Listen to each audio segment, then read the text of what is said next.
পুরা খুলনার শহরে এখন কোথাও কারেন্ট নাই এমন মনে হচ্ছে, কিন্তু ওই দূরে একটা বাসা সম্ভবত আইপিএস আছে সেই লাইন, আর হচ্ছে টাওয়ারের লাইট জ্বলতেছে।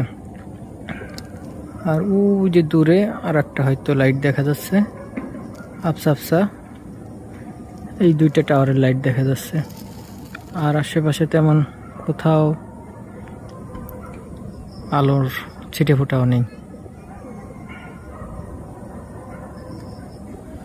খুলনা শহরে আবার বিদ্যুৎ বিভ্রাট, লোডশেডিং শুরু হয়ে গেছে। আমাদের পুরনো কথা মনে করাই দেওয়ার জন্যই হয়তো এটা করা। আজকে সারাদিনে অনেক কয়বারই কারেন্ট গেছে। ওই একটা বাসায় সম্ভবত আইপিএস আছে, এর জন্য ওদের বাসায় লাইন আছে।